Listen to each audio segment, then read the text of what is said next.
They branded her. And her poor face, I got like nauseated just looking at her.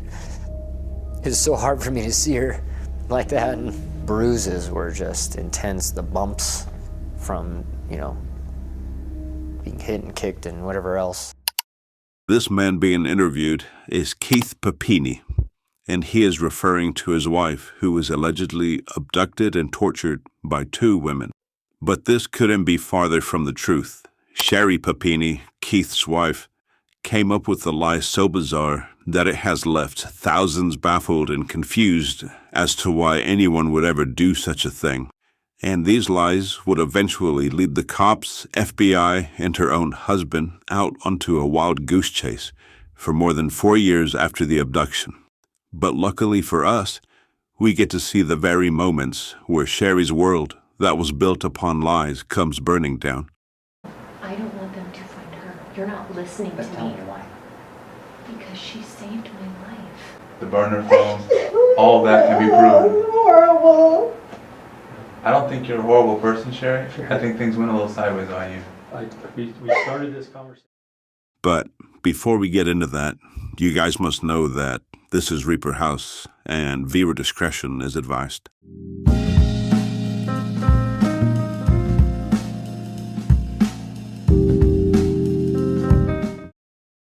Okay, so Sherri Papini captured national attention in 2016 when she vanished during a routine jog near her home in Redding, California. Her disappearance set off a frantic search effort and garnered widespread media coverage. After 3 weeks of uncertainty, Sherri was miraculously found on Thanksgiving Day, alive, but with disturbing signs of harm, roughly 150 miles away from where she went missing. The circumstances surrounding her disappearance and subsequent discovery have been shrouded in mystery and speculation. Many have criticized her account of events, pointing out inconsistencies and raising doubts about the true nature of what occurred. Can you go? Is that what you said? Can I talk to you outside real quick? Or late? That's fine. The fears of how out of control everything got, the fear of all these things is the reality. More specifically, law enforcement questioned Sherri about the various aspects of her abduction, including details such as the location where she was taken, the identity or descriptions of her abductors, the events leading up to her disappearance, and the circumstances surrounding her release from the abductors. Investigators really tried to understand the timeline of events, any potential motives behind the abduction, and any other information that could help unravel the mystery of her disappearance. Also, investigators likely asked for additional evidence or details to put together Papini's account and to ensure its accuracy.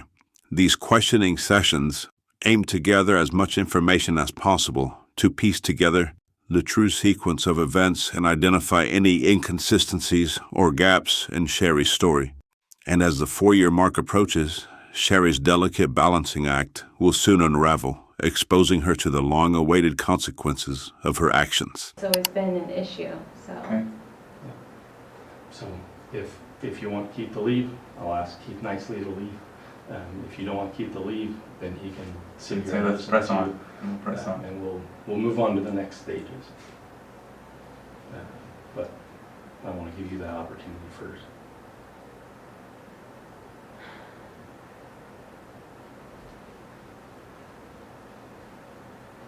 But obviously everything's fearful. If you tell him to leave and what I'm going to say is benign, then he's going to, we can pull him back in the room like, hey, Keith, come back in. This is what we talked about. So that fear of him wigging out, why is she trying to hide something from me? There is none. If you can help me. Yeah, there's no trick here. We're just trying to make sure that Yeah, you're as comfortable to talk as you can be to talk to us, truthfully. Now, to inform you guys on what's going on here, the detectives are pretty much letting Sherri know that there has been some newly discovered evidence involving her disappearance in 2016, possibly the identities of the 2 women that abducted her. The 2 detectives are giving Sherri the chance to dismiss her husband out of the room in order for them to release this sensitive information. But what you'll see next is the odd behavior that Sherri displays when the detective begins to hint at the information they currently have. They're asking you, they're not asking me. Obviously, I would want to be here, and whatever needs to come out. And you can change your mind in the future too, if you But want no to matter what, change it's it. going to get out, so. Like I said in the beginning, you're free to go, so if you wanted to chat with them privately, that's fine too, but we want to talk to you. And we can leave the room, give you guys the room for a couple minutes. This next stage of things could be benign, could be like, we forgot to tell you this, or, oh yeah, all of these things make sense now. I could tell you the puzzle that makes it all come together, or I can tell the puzzle that crashes everything apart. I don't know what that piece is, honestly. All I know is facts. All I know is certain specific items that will either tear the castle down or is going to build the castle up. And I don't want to tear the castle down and not give you the ability to then fix your own castle. Even if it's just a small thing here or it's the whole castle, I want you to be able to choose that. So we can step out of the room, let you guys talk, because I don't know what information I'm going to do, if it's life-changing news or if it's, oh yeah, everything's fine. I just don't know what it is. Usually, right, we show the pictures because everybody's invested in this picture. Keith do the drawings. Keith's the one who gave this stuff. So Keith has always been a part of your memory for small details. And that's why Keith's been in here this whole time. And that's why. He makes me feel safe in you. Well, Absolutely. if he makes you feel safe too, we can continue on. Go And then you can Can I change your talk mind. to him for a Absolutely. minute? And again, I just don't know what the pieces are. So if I would say, hey, this is going to bring the whole world down, I'd tell you, that's not bring the whole world down. And then we need to talk alone. Or I would suggest we talk alone. But that's completely up to you guys because I don't know. I just want to talk to him. Yeah, Just a we'll minute. be right back. Now that we're here, and this part of the interrogation, I'd like for you guys to just keep an eye on Sherri and notice how she begins her conversation with Keith, which she starts off in sort of a crying and emotional state. But as time goes by, watch as she quickly switches to a bit of an aggressive and assertive tone over Keith as she tries to make her point to him.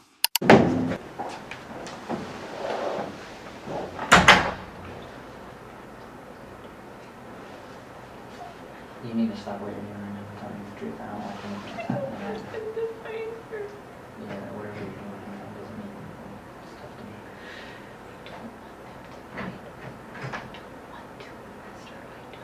Okay, but the second guy knows about what's going on, so you need to explain to me I right don't now. give a shit about that. I don't want them to find her. I don't want them to find her. I don't want her to be arrested. I That's don't great. want to press charges on her. I don't want to find her. Explain to me right now then. Who this guy is. I don't know. I don't want them to find her. You're not listening But to tell me. me why. Because she saved my life. But tell me, honey, there's obviously something going on. There's obviously something. Tell me this is going to be really bad if you don't tell me. Look at how you're being right now. I am. I'm fucking with you. No, I'm not Look at how being you're right now. I don't want them to find her. I don't want to press charges, and I don't want to go down that road. But you tell her. I don't want to go down that road. I don't Tell want me to why. arrest her because she saved my life and she's the reason why I get to hold my children every single day. In this I don't want to get in trouble for lying to the police. I don't want them to But what do you fucking mean? find her. I don't want. What did you lie on? I don't want them to arrest her Why? because she saved my life. So you don't press charge. They still need to find out who it is.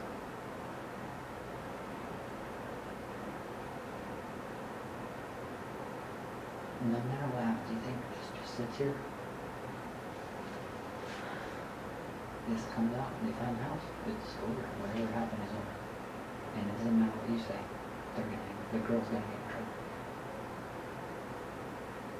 So, you need to tell them the truth. Everyone the truth. If you don't want to press charges, then that's up to you. You're not making sense to me. To the point where I'm getting scared now. So you need to tell me what's going on immediately. Yeah. Or I can talk to him and tell him what you're thinking.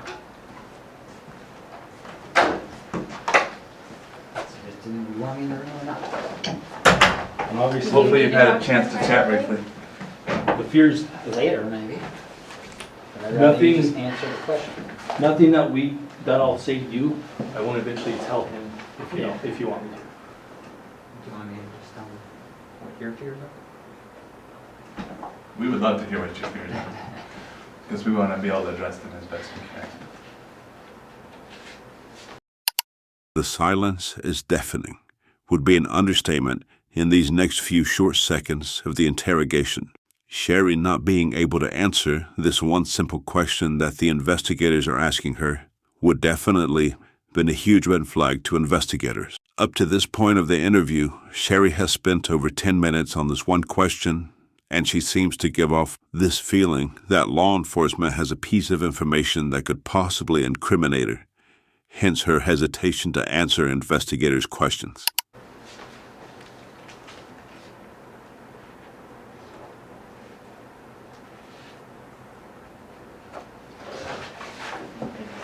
I don't know. Yeah, I feel like you're in the driver's seat right now. I think it's easier to control things once you know what the information is, to be honest with you, Sherri. So I can tell you what it is, say what it is when Keith leaves, and then you can say yes or no, whether or not you want him in there for the rest of it. For right now, he's just, am I in the room or am I out of the room? So that's the. And I'm to the point where if you want him here, we'll just go on with the conversation. As long as you're not interrupting or causing a I'll disturbance. stay over here. But if he steps out, I can say a name, and then you can choose whether you want him in here for the rest of it or not. It's completely up to you. Or I can just continue on, and again, like I said, I wanted you to always have control over certain aspects of stuff.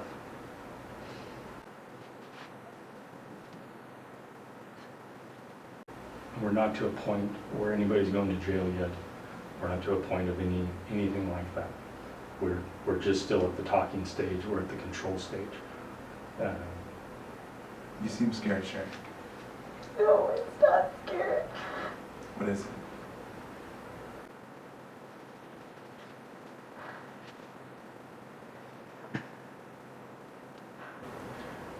When you don't answer, Sherri,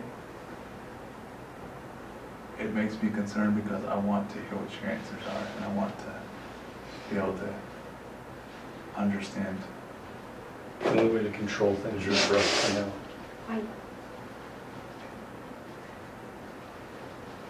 I don't want you to find her. We're not going to find her. She's the reason why I get to see my children every day. I agree, but we're not going to find her. She's the reason? What do you mean by that? She means the younger one let her go. Right? That's what you're referring to? We're not going to find her. And we can just skip to the rock into the water and ruffle up the pond if we want to now.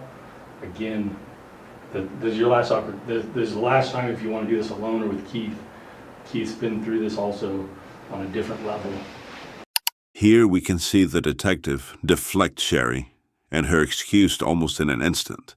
This definitely put a damper on Sherri and any possible lie she could have constructed while the detectives were outside the room.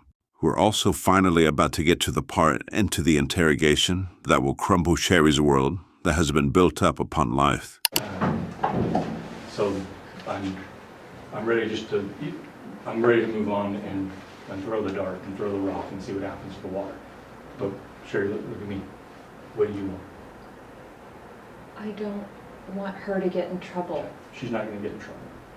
So the DNA came back to James Reyes. The DNA that was on you belongs to James Reyes. The picture in the, can I get the picture? The picture of the table is James Reyes' little brother. He died recently. We talked to him.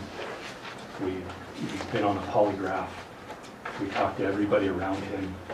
We have the rental agreements, phone rental, the car rental agreements.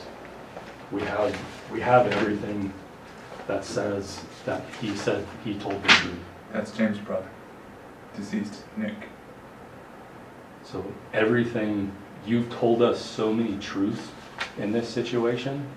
The reason why you can describe the room is because you stayed in the room in the dark for hours, for days on end. The reason why you lost so much weight is because you stopped eating. The reason why you got a rash on your arm is because you cleaned his house. The reason why the brand is because he went to the store, bought the branding tools, and branded you. The reason why your nose was broke is because of a hockey stick. I know all of those things, and I know there was no sex. I know all of that because he passed a polygraph test that said it's not an abduction. She asked me to come get her. No. I rented a car. No. I drove up and picked her up. He passed the polygraph test, Sherri. If that's not what happened, what did happen, Sherri? I don't know. No, there's no way. It's James. There's no way. There's no way. The DNA doesn't lie. His DNA is His DNA was on you. his There's brother. no way. Robert saw you in the house while you were down there. While everything Who's spun out of Robert? control, his cousin. Why everything ran out of control on the initial. There's no way. It's 100% Robert's or James's DNA. We even collected blonde hairs from the room. There's no way it's James. There's no way. Tell you that it is. Why are you saying it's not James? Why are you saying it's not? He loved me. What's up? We were friends. Mhm. There's no way. And he came and got you because you asked him. No. When was the last time you had contact with James? His brother died. Brother died in 2017. Is that right? I don't remember. Was it before or after the abduction? Before. Before. When was the last time you saw James?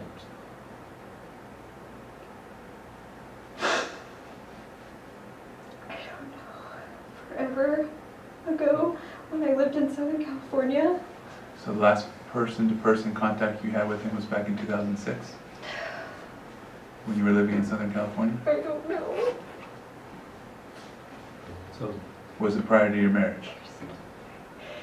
It's him. There is no way it's him. well, it is The James. DNA tells us that it was his Well- DNA on you. The DNA alone says it's him. And when we talked to him, confront him with the DNA, He told us what happened. he 100% told us what happened. He gave us details that nobody else would know. And we can call him and we can all talk about it. But ultimately, can you look at me for a second? Ultimately, we put him on a polygraph like we did Keith. Keith was inconclusive, to be honest with you, on whether he was involved or not. But 100% James was telling the truth. The questions were, did Sherri ask you to come pick her up? He answered yes. That was the truth on a polygraph. We asked him if the two of you ever had sex. The answer was no. During 2016. During 2016, during the abduction, he said no. That was the truth. We asked him if you asked him to brand you. The answer was yes. And he passed the polygraph on all of those questions. He took us to the stores where he bought the chain. We talked to the friend who rented the car. The car that he rented drove over 900 miles in a day on the drop-off point. Sure, I know this is a lot to take in. But it's not like we don't know the answers to these questions. And the fear of Keith's reaction, obviously now he's in the room, the fear of media, the fear of all of these things are coming forward, they're in front of you now. For the next 2 to 3 minutes, the investigators pretty much assure Sherri that they are aware of everything, as well as her involvement in the false abduction.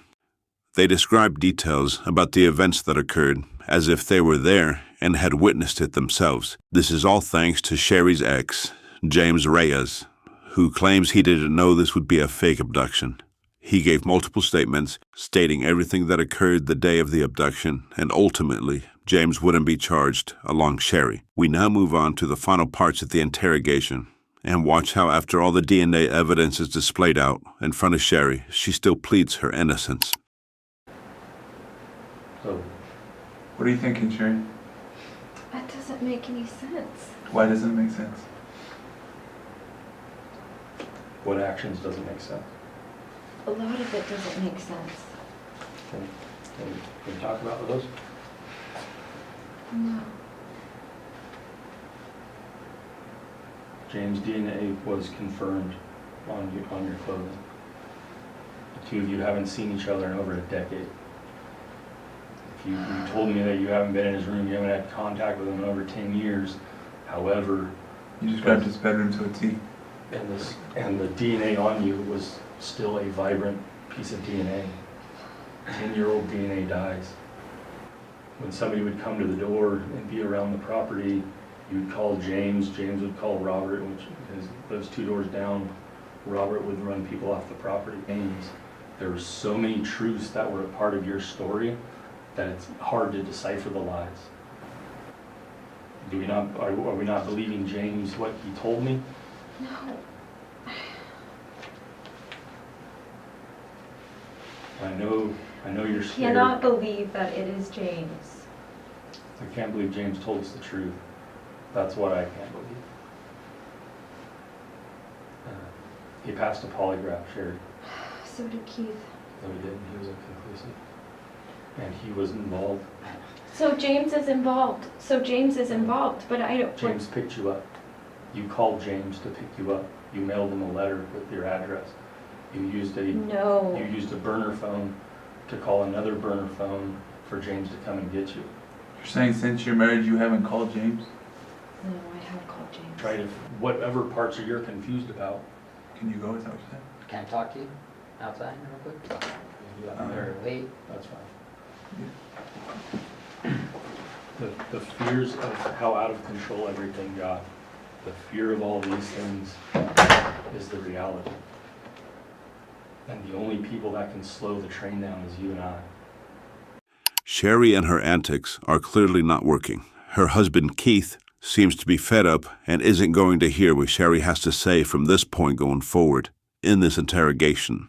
The investigator in the blue shirt assures Sherri again that this new evidence they have against her is due to her not being able to be in control of every aspect revolving around this case. Let's skip ahead a bit to when both investigators are back in the room. 3 legs to the table and can stand. Keith's gonna wait out there. Now's your opportunity.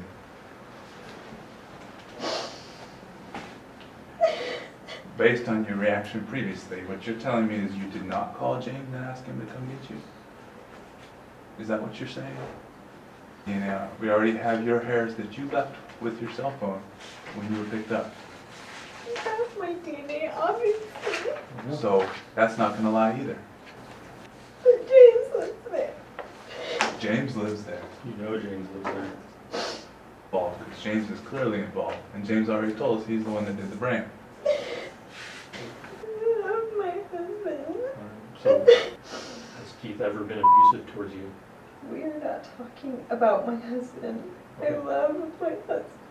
I don't want to leave my husband. I want to be with my children. I would never leave my children. But Well, Ever. you did leave them permanently. You came back to them. Ultimately, No. James talked about that decision when you were driving down, how hard that was. Things got out of control. James and I talked about that. We did talk about that before. So here we can see the one investigator glance over at the other, and for good reason. Sherri seems to finally have come to terms about her crimes, and she hints at confessing to them by saying her and James did have a discussion about daycare and how hard it was abandoning her kids. And up to this point, Sherri hasn't once taken responsibility for her actions, even with there being an overwhelming amount of evidence against her. So to no surprise, the investigators show some excitement to what seems to be a confession.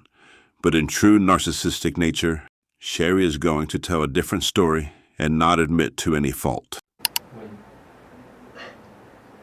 When I went out of town for work, What happened?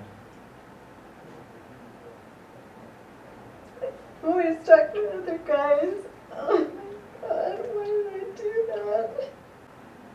When did it turn from just chatting to this plan to get away? No. Why did I do that? Joyce, talking to other guys, that has got me here. You said I talked to other men that I shouldn't have. But we took it a step farther this time. This is a little different than just chatting with them. No. Or wanting to get him in line. No, I was just talking to James. I don't want to leave my husband. Right, I but love my husband. how are you I was just talking to James. How are you talking to James? I don't want to leave my husband. Sure. How were you talking to James? On your cell phone or another cell phone? My work cell phone. I don't want to leave my husband. I don't want to leave my husband. This was more like just a flirt? What's your work cell phone number? Remember? What's that? I don't remember. All that can be Oh, proven. it's horrible. I don't think you're a horrible person, Sherri. I think things went a little sideways on you. Well, there you have it, folks. Shortly after this, Sherri requested a lawyer, and the investigators ended the interview. Sherri Papini went missing for 22 days to then reappear on Thanksgiving Day in 2016. She faked everything in an attempt to leave her current life in exchange for another. Sherri pleaded guilty to a single count of mail fraud and 1 count of making false statements. She was sentenced to 18 months in prison and was fined $300,000. She is free as of today. If you guys made it this far, I'd like to say thank you as always. It would mean a lot if you left a like or subbed, but only if you'd want to. We're coming up to 1,000 subscribers, and it's all thanks to you guys. See you soon.